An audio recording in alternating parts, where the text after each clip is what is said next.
Okay, so hopefully most people here will be aware that we're in the middle of this really long, year-long series which is on Buddhism through time and space. And if you imagine that we get in our little spaceship, a little time and space, travel through time and space, in fact our little TARDIS, and we zoom off through time and space, we're going to land in Tibet, in medieval Tibet, so about 1,200 years ago. So it's around the 800, it's the in the 8th century of Common Era. So you can imagine we'll land in medieval Tibet. Now I've got no idea actually what medieval Tibet was really like, but I kind of imagine it's a bit like some of the poorer parts of the world are today. So you can imagine that we'll kind of like walk through very narrow, winding streets, full of life actually. So as well as seeing some people who are obviously very old, some people are very ill and dying, we'll also see lots of animals, lots of things happening, lots of children.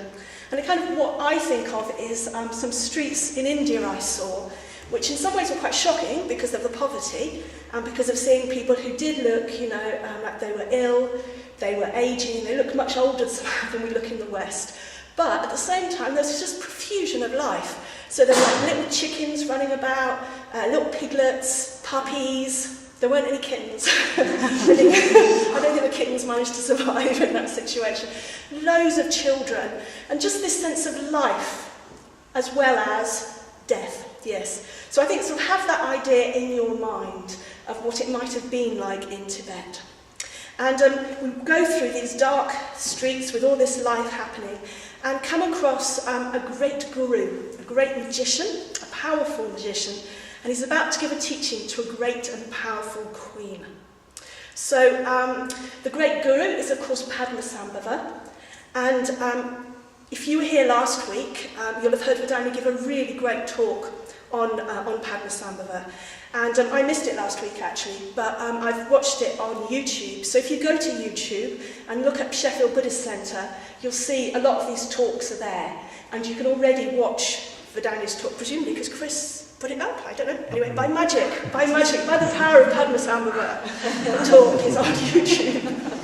And it's really worth watching if you missed it. And this time we're concentrating on Padmasambhava giving some advice.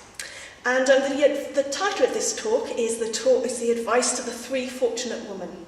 But actually, that's a slight exaggeration, because actually, really I'm talking about advice to one fortunate woman, and only a very little bit of the advice he gave am I concentrating on for this talk. I think you could run, like a whole 2 or 3 week retreat probably, looking at all the advice he gave in that particular situation. And if you were here last week, you'd have heard how Padmasambhava helped to bring Buddhism to Tibet by a mixture of what happened at that time. It was a kind of magical, mysterious time. And as fast as people were learning about Buddhism, demons were destroying it. So what Padmasambhava was able to do was he's able to work with those demons, put them in the power of bringing the Dharma to Tibet. He seduced some demons, he just got some others on his side, and he used force actually to overcome some other demons as well. But things were going pretty well, and he'd managed to make Tibet a Buddhist country. But after some time, and it might have just been 18 months, or it might have been 108 years. The texts say one or the other. So you can see we're kind of what we're talking about is much more mythical than based in kind of historical facts. But he decided that he was going to leave Tibet and he was going to go to a place where the demons were even worse. These were a place of the demons, the Rakshasas. I don't know if I say that. And they're the worst kind of demons. They're cannibals. And the female Rakshas eat the men in that particular place. But anyway, he was going to go off and he was going to go and sort them out. Leaving Tibet, okay. But before he went, 3 women asked him for some teaching. They wanted to have something that they could keep and remember and practice. And what I'm going to do is just look at some of that teaching to one particular woman. And she's a queen called Ngang Chang. And the text says, Then Ngan Chung, the glorious noble queen, invited the Guru, that second Buddha. So the Guru, that second Buddha, is Padmasambhava, into the temple of turquoise dedicated to her tutelary duties. So basically that means invited him into a beautiful temple lined with turquoise and dedicated to the figures that she used in her practice. So you'll have seen the kind of pictures of the figures like Tara, in fact like Padmasambhava himself, Amitabha, those kind of figures, that's what that means. So basically it's saying that she's got a beautiful kind of shrine room, maybe a bit like this shrine room.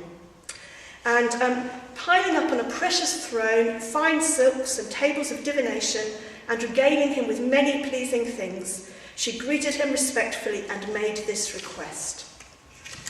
Give me a few words of real import, an effective verse which I can memorize.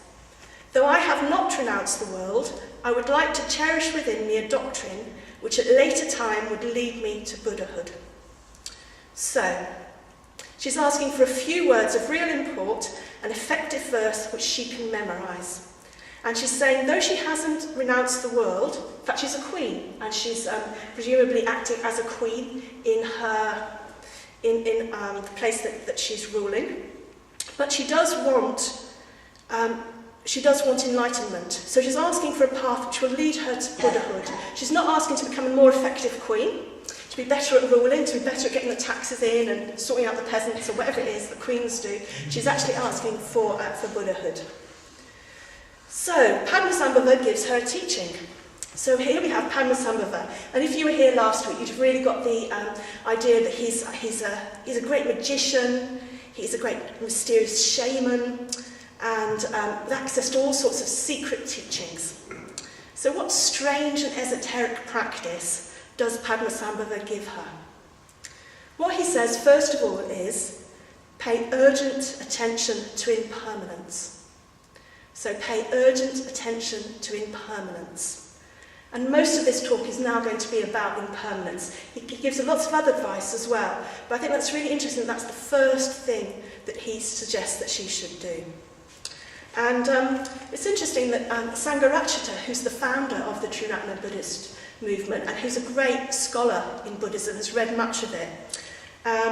He certainly knows his Buddhism, his Dharma.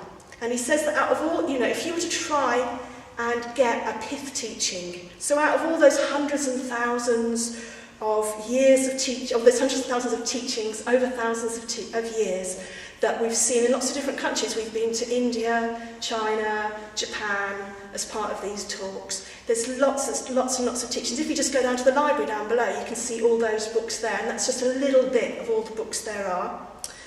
But if we were going to try and distill that down into one paragraph or one phrase, the word that he suggests would be the key to, or the core of the Buddha's teaching, is impermanence. So it's obviously a really important thing for us to look at. And that's the pay urgent attention to impermanence. Well, I suppose impermanence is the human condition in many ways. Everybody here, there's lots of things that are different about us. We're different ages, come from different backgrounds, some of us come from different countries, had lots of different experiences. But the things that we have absolutely in common is that we were all born, and one day we will die. And we don't know when we're going to die. Okay, death could happen soon, it could happen in a long time. And we don't know when death's going to happen, and we live with that, often quite uncomfortably. I think for most of us, for me, it's an uncomfortable way to live. Okay. And I think it's interesting, actually, that impermanence, in that sense, to us Westerners, I think in some ways is hidden away. So that I described, that scene in India that I imagined that medieval Tibet was like, which was full of both things passing away, so people getting old, people dying, but also things coming into being. So that kind of richness of life, of seeing lots of puppies, lots of piglets, all kind of rushing about, lots of children. And I think in the West, I just don't see that. You know, it's like we've got everything kind of under control. And I don't think that's a bad thing, actually. I think it's quite a good thing that there aren't loads of kind of gangs of puppies that will just live short lives rushing about. But there is something about being somewhere where you see both the passing away of life and the coming into life every day in your experience. And I think makes it a lot realer than perhaps it is for us. Because as well as not seeing a lot of the kind of profusion of life here, I think we also don't see perhaps so much the passing away of life. You know, quite often old people are put away in homes, people who are sick are put in hospitals. They're kind of kept out of our everyday vision. And I wonder if in other countries and if in Tibet it was kind of easier to reflect on that. However, impermanence. Well, you'll remember perhaps that if you've recently been to the last week of a newcomer's course, so week 6 of a newcomer's course, we tell you in advance that we're going to tell you what it's all about, the meaning of life. And part of what we say in that one is we talk about the 3 lakshanas, which are the 3 marks of conditioned existence. And if you remember what those are, what it says is that our experience as human beings has 3 characteristics. That everything lacks essential selfhood, everything is ultimately unsatisfactory, and everything is impermanent. So you can see that impermanence is really key to the Buddha's teaching. And we also actually, before that, on the very first night of the newcomer's course, we teach the same teaching but expressed in a different way. And the way that we express impermanence there is we can change. Okay? Because if it wasn't for impermanence, we couldn't change. So why is impermanence so important to the Buddha, to Buddhism? Well, first of all, it's often seen as a way to motivate ourselves to practice. So I suppose in essence it would be life, we're going to die, life is short, get on with it. And that might really motivate some people, I don't know, it might motivate some of you. But it kind of doesn't work for me actually, quite interestingly, that particular reflection. Because actually what I do is I fall into what's called nihilism. I just think, what's the point? What's the point of it all? Do you know what I mean? If it's like, it's all going to end, everyone's going to die, there just seems little point in it. And that can lead to either depression, I think, or hedonism, or a mixture of both, actually. So, nihilism and eternalism.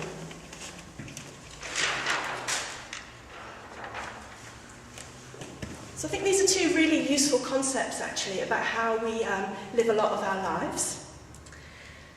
So the truth is that we live in a world where phenomena just roll on, okay? And they manifest in various ways. They come into being, and then they pass away, okay? So, for instance, people are born, they come into being, they live a certain amount of time, conditions change, they die. They pass out of being in that particular form. Mountains come into being through various different geological things happen, create mountains, then gradually over time, conditions change, the mountains are worn away, the mountains turn into something else. They become the bottom of an ocean or something like that. Buddhist centres come into being, and then they pass away. At some point, this Buddhist centre will pass out of being. So 12 years ago, this was a Catholic church. It was in the process of passing out of being a Catholic church, and it looked very different. And it's now, at the moment, full of us, being Buddhists. But in 12 years, who knows what will happen in another 12 years. Could be here like this, could be very different, could be used for a different kind of purpose. And some of us won't be here either in 12 years' time. So there's just kind of like a rolling on of what's happening. So everything's changing, coming into being, passing out of being. And sometimes, so that's just the way things are. And sometimes I don't like that at all. Okay, sometimes that's really, really annoying and really difficult. Because it's a person that I love who passes out of being. Or it's an idea of myself that I've used as a kind of construct to kind of bolster up who I am. That has to pass out of being. Or there's all sorts of things I think should be a certain way, that they should exist like that forever, but they pass out of being as well. Okay, so it's kind of going on, but I don't like it. But the trouble is that this great process of this coming together of conditions into being, this passing out of being, it really doesn't care what I think at all. Okay? My views just aren't taken into account. So what I think about it really doesn't matter. And it will just happen anyway.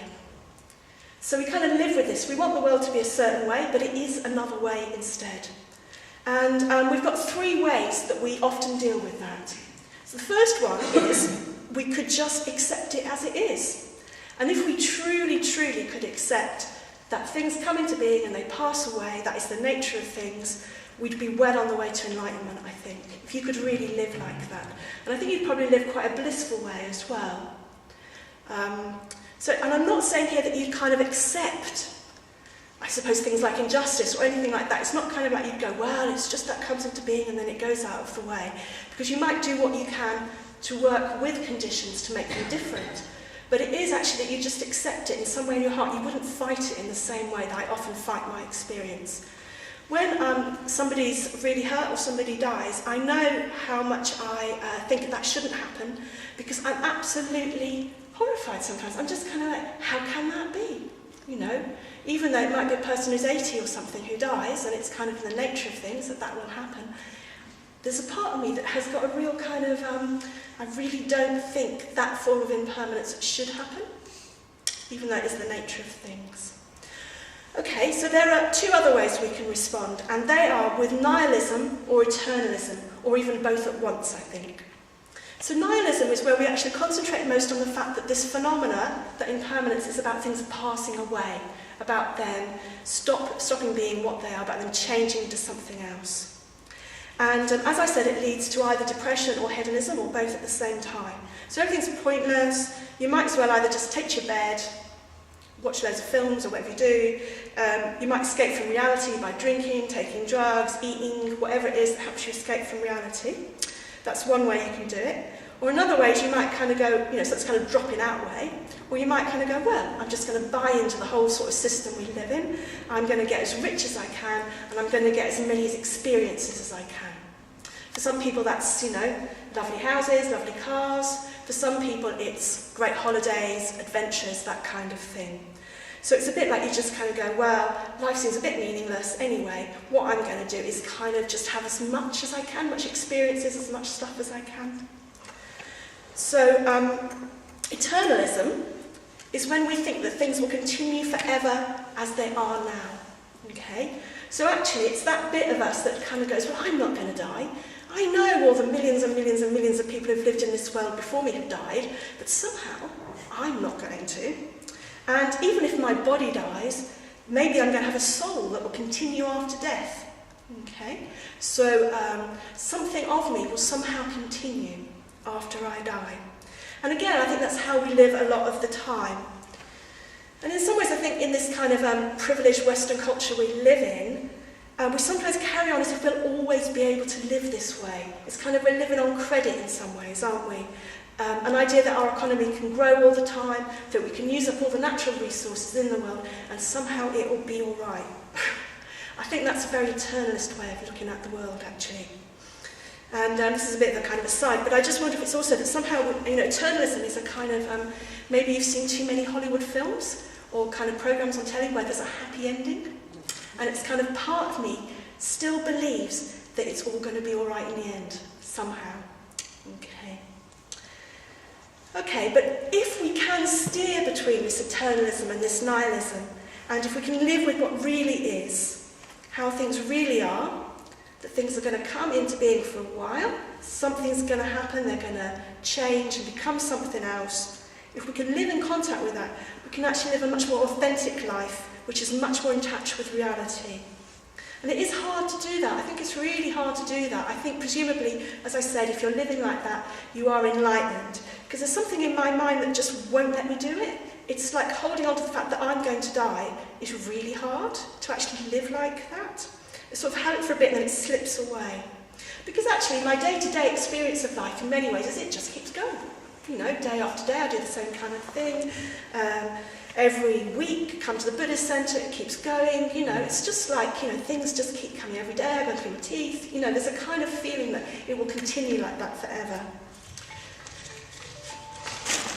So, however, I think if we can really pay urgent attention to impermanence, as Padmasambhava suggested that the Queen should do, something different arises out of that. So, in the last few months, a couple of my friends have experienced the death of a parent. And I've got a friend as well down in the West Country who's got terminal cancer. And they're both, so my friends, when they're experiencing the death of a parent, my friend down in the southwest, they're kind of right up against the pain of impermanence at times. The pain of impermanence that they, for my friends who lost parents, they're up against the pain that you do lose people, that really does happen. And for my friend who's got cancer, it's like she's up against occasionally, when she can see it, that she's going to lose her own life quite soon. But actually, it's interesting that to me they seem to be in touch with something very real. So it's not that they aren't grieving, experiencing a lot of pain, but somehow that being close to losing someone you love, or knowing the reality of your own death, it can kind of shake you out of this nihilism, or this eternalism, this escapism from reality. And actually that can be really beautiful. Somehow, when we're in touch with the reality of how things are, a lot of things just drop away, and what's most important to us will become very alive to us. A lot of pettiness drops away. So many things that make us anxious just kind of don't seem to have any meaning anymore. And we can be in touch with something much kind of more real. That's my experience anyway. And also I think sometimes in those times we can really connect with the suffering of others in a very real way. I know that after my dad's death, I really noticed a whole load of people kind of in Sheffield just walking about, kind of like, very ordinary middle-aged people. And I just thought, these people would have at least lost a parent, if not a brother or a sister, or maybe one of their children, they would have experienced the pain of loss. And I felt very connected to them. It felt like a connecting experience. So there's something about me being in touch with my own grief at impermanence that allows me to connect with other people in that situation as well. And somehow I think when I'm either being nihilist and doing the kind of depression or hedonist thing, or when I'm being eternalist and just thinking, well, it'll carry on like this forever, I'm a bit kind of removed from the reality of experience. It's a bit of a zombie life. It kind of is, you're not actually really, really, truly alive in some way. Because this paradox of impermanence somehow can make us feel really alive and really in touch with what's happening for us, really connected with our experience. And I think impermanence can really help us to be very aware of what's happening in a situation and very mindful. So I remember that when my father, who had dementia and didn't know me for a long time, in the last few years of his life, I got some photographs of him, like kind of from family occasions, and put them on my shrine. And I looked at them and I thought, there's my dad having a lovely time, swimming or whatever he's doing. But actually, I wasn't necessarily particularly there at that time. I was there in my body, but I wasn't there with him. Because I had something else on my mind, like I was thinking about my work, or I was in love with somebody, or I was just anxious about, I don't know, what was time for a tea that night. I mean, all sorts of things. It's like I was really at that time taking my dad very much for granted and just not at all being with him. So there's something about when we can realise the impermanence of us all, we can then bring a sense of awareness and we can just enjoy and appreciate each other for what we are. So we can maybe look around now and just think that for some of us, we're quite young now, some of us are quite young, but in 30 years or so, we'll have grey hair, we'll have wrinkles, we'll be feeling what ageing is like. Some of us are already quite old. In 30 years, we just might not be here at all. And 30 years is nothing. When you think that we're like hearing teachings that come from 1,200 years ago, think about geological time and all that, 30 years is nothing. And yet all of us I took Sangha Night for granted, I just turn up every week, we're all here, it's great. But actually, it's very special that we're right here, right now. And I think there's something about impermanence, if we really realise this, realise it, that means we can live with that awareness of how special it is most of the time, or some of the time, and how lucky we are to have each other. My friend I was saying down in the southwest, it's like when I realised her situation, I thought, oh, I better spend some time with her quick then, hadn't I? And it was like, so why didn't I spend time with her when I didn't know? Do you see what I mean? There's obviously a logic in it, there is a logic in it, but it's also a shame in a way that it took that to make me think I really want to spend this time with my friend and make the effort to do it. Okay, so I think paying attention to the reality of impermanence can really change our experience of our lives. And other things happen as well when we pay this urgent attention to impermanence. So if we are paying attention to impermanence in our own experience, we'll see the flow of our experience. And we'll see that it changes all the time. So one minute I'm really angry, one minute I'm really sad, then I'm quite happy, then I'm nothing much at all, then I'm thinking about what's on telly. Do you know what I mean? It's just like my emotions are changing all the time.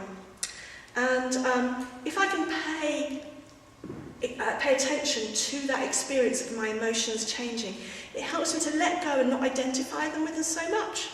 A little bit, it's really very much a work in progress, but it's a kind of, you can see that, okay, last time I felt really angry. Actually, after about 2 hours, I thought, hang on, I can see that person's point of view and why they did it. So maybe I can let go of being identified with it so much. Or next time I'm really depressed, I can think, I remember last time I felt like this, and actually, after 2 hours, I went outside and I was fine, for instance. It's a bit like, I don't need to identify so strongly with those emotions. I don't need to see them as me somehow. I can see them more as emotions that are just flowing through me. And I think paying attention to that impermanence is a really useful thing that we can do. So I suppose this also helps us to see that actually, well, everything's a bit like a dream, isn't it? Because whatever's happening to us right now, your experience right now, well, it's gone, hasn't it? It's just gone. It's just a memory now. So what you were thinking about a minute ago has gone, okay? It was very vivid to you then, but now it's gone. We're just kind of moving on through these moments all the time.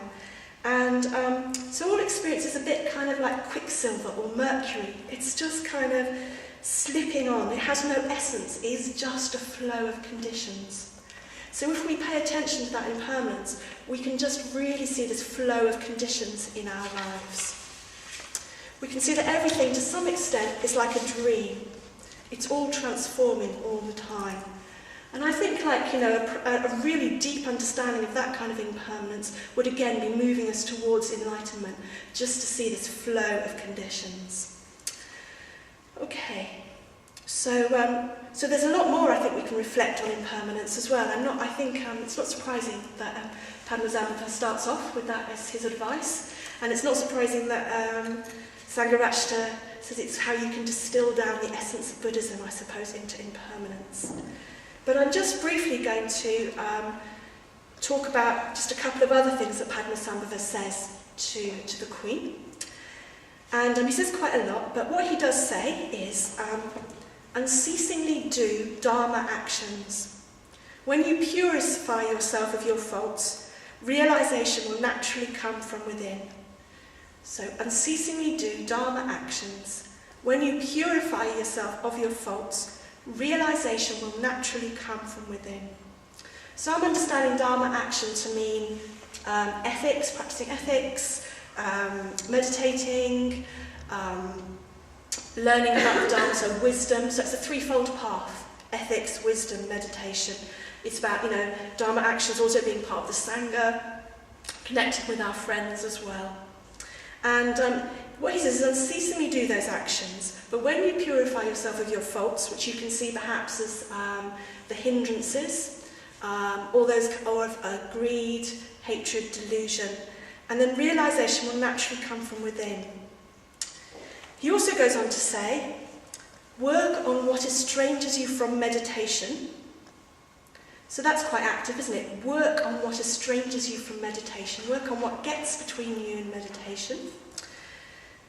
But then when you're in meditation, he says, disposing yourself physically to be calm, As in an empty house, the raindrops slowly gather. Relax. Do not force your mind or body. So, disposing yourself physically to be calm, as in an empty house, the raindrops slowly gather. Relax. Don't force your mind or body. So I think what he's got there is like two very interesting kind of sides of our Dharma practice, actually. So one is that actually we do need to put quite a lot of effort into setting up the right conditions and practicing ethics, does take effort and energy. But then there's also a receptivity bit as well. So we need to stop sometimes and we need to be open just to what is coming from ourselves, what we're experiencing in the world.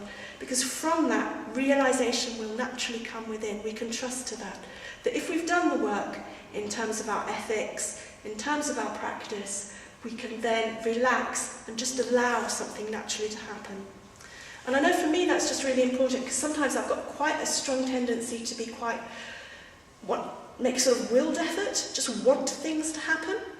And you've probably heard it before, but it's a bit like when we're kind of practicing the Dharma, it's a bit like we're growing a flower. And for a flower, you need to have the right conditions.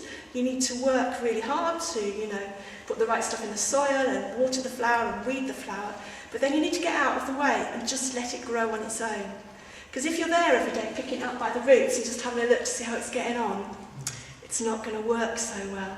And I think some of us are probably, I'm talking about myself, we've picked up some bad habits from earlier in our lives or from different parts of our lives about how we approach things. So I really feel it's about what he's saying, what Padmasambhava is saying to the Queen is, put in the effort to set up the conditions, but then allow those conditions to ripen. So sometimes we want to be here at the centre, really making the Sangha grow. Sometimes we need to go away on retreat and we need to allow ourselves to enjoy those really good conditions for ourselves to flower. It's like, both going backwards and forwards. Okay, so that's just a little bit of some of the advice that Padmasambhava gave to this one particular fortunate woman. So I suppose, and then it goes on to say at the end of this that the Queen did advise, followed what his advice was, and she gained enlightenment. So, happy ending to the story. So what for us? So if we get back in our TARDIS and we come back to 21st century Sheffield, and I think it's really interesting actually about Doctor Who, because I think he knows a few things about impermanence. It could be like someone else could give a really good talk on Doctor Who and the Dharma, actually. Anyway, I suppose maybe we can think of ourselves as being like kind of the, 40, 50 fortunate men and women who are able to hear those teachings from all that time ago. It's amazing that they've lasted and that they're passed down and we can hear them now and that they're so relevant as well, in a very different world that we live in now. And in particular, I think if we can pay attention to impermanence, I think it will really help us to negotiate our way through the difficulties in our lives.